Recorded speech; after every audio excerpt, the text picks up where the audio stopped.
प्रेरित चरित पहला पाठ अध्याय 3 पद संख्या 13 से 15 और 17 से 19 तक। इब्राहिम, इसहाक और याकूब के ईश्वर ने, हमारे पूर्वजों के ईश्वर ने अपने सेवक ईसा को महिमान्वित किया है। आप लोगों ने उन्हें पितालुस के हवाले कर दिया और जब पितालुस उन्हें छोड़ देने का निर्णय कर चुका था तो आप लोगों ने उन्हें अस्वीकार किया। आप लोगों ने संत तथा धर्मात्मा को अस्वीकार कर हत्यारे की रिहाई की मांग की।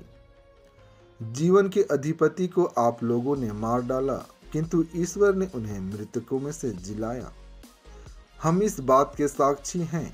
भाइयों, मैं जानता हूं कि आप लोग और आपके शासक भी यह नहीं जानते थे कि वे क्या कर रहे हैं।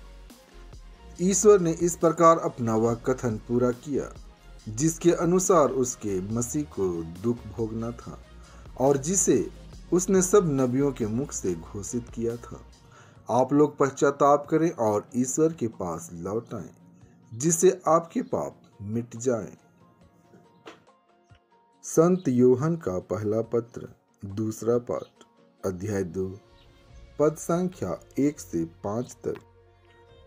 बच्चों, मैं तुम लोगों को यह इसलिए लिख रहा हूं कि तुम पाप न करो, किंतु यदि कोई पाप करता तो पिता के पास हमारे एक सहायक विद्यमान है, अर्थात धर्मात्मा ईसा मसीह। उन्होंने हमारे पापों के लिए प्रायश्चित किया है, और न केवल हमारे पापों के लिए बल्कि समस्त संसार के पापों के लिए भी।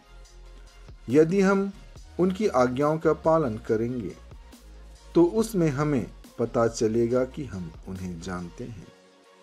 जो कहता है कि मैं उन्हें जानता हूं किंतु उसकी आज्ञाओं का पालन नहीं करता, वह झूठा है और उसमें सच्चाई नहीं है। परंतु जो उनकी आज्ञाओं का पालन करता है, उसमें ईश्वर का प्रेम परिपूर्णता तक पहुंचता है। संत लूकस आज का पवित्र सुसमाचार अध्याय 24 पद संख्या 35 से 48 तक। तब उन्होंने भी बताया कि रास्ते में क्या क्या हुआ और उन्होंने ईसा को रोटी तोड़ते समय कैसे पहचान लिया। वे इन सब घटनाओं पर बातचीत कर ही रहे थे कि ईसा उनके बीच आकर खड़े हो गए। उन्होंने उनसे कहा, तुम्हें शांति मिले। परंतु वे विस्मित और भयभीत होकर यह समझ रहे थे कि वे कोई प्रेत देख रहे हैं। ईसा ने उनसे कहा, तुम लोग घबराते क्यों हो?